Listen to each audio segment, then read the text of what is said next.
This is a silicone baking pan. It said it's listed as a cupcake pan, but in my opinion, just like their description said, it might be good to be a candy mold. I would probably use it as a candy mold or mini cupcakes, but not necessarily to frost the top of them. It probably would look better as like a cake pop if you know anything about those type of recipes. But yeah, they are the size of your average 2-bite cupcakes. This is what the mold looks like, you know, the actual pan itself. These are the different designs that you'll get. Now what I am going to do is I am going to prepare just a regular cupcake batter with a box cake, and I will bake those in this dish. And when I'm done with that, I will come back and let you guys know how. Okay, so I am back, and if you'll see here, I just prepared a regular box of store cake mix, just like on the package. And you see here, if you're cooking cupcakes, you do it for 16 to 18 minutes at 350 degrees Fahrenheit, if you can see that. Now this pan, to be honest with you, it is a little bit flimsy, but that doesn't mean that it won't bake well. What that means is you're just going to have to support this pan when you put it in the oven. So you would, place it on a cookie sheet. And that's what I'm about to do now. Is I'm going to actually place this pan on a cookie sheet, just a regular baking cookie sheet here. Use my kitchen because I'm actually making dinner at the same time as me making this cake. But place your pan on a cookie sheet because it is a little bit flimsy. Okay, you see that? Another baking tip is anytime I use a mold, just tap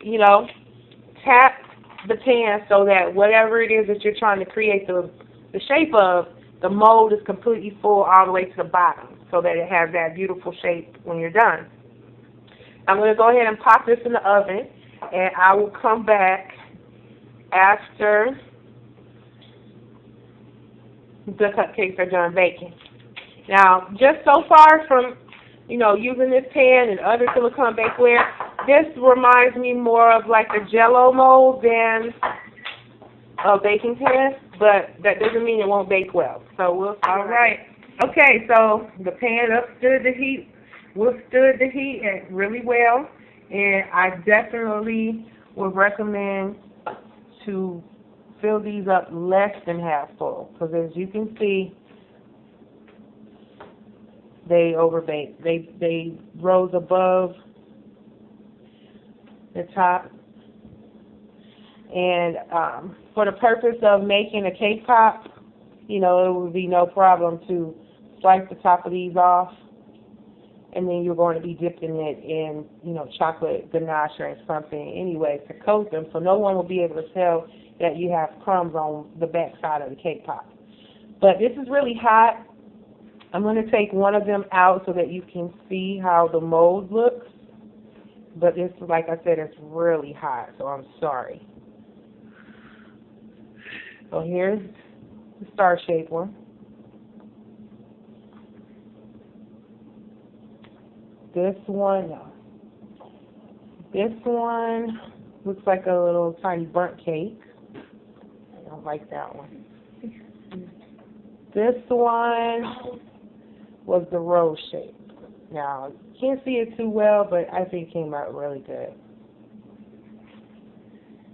This one has a flower shape on top. I don't like that one.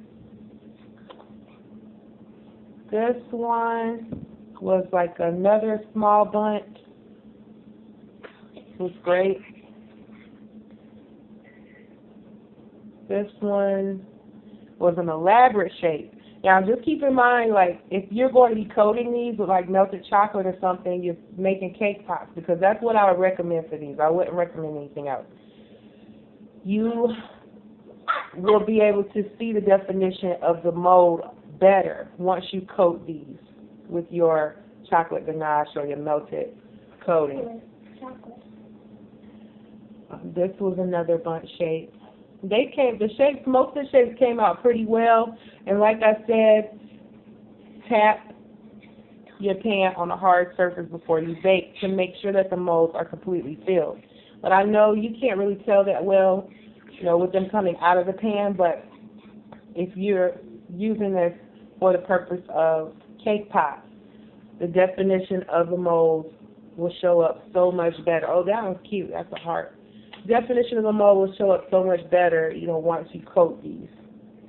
And I'm not going to go into how to make a cake pop because that's nothing to do with the review of this particular product. But again, this is a silicone baking pan or candy mold from DHgate, and I will make sure that the link is down below. Thanks for watching.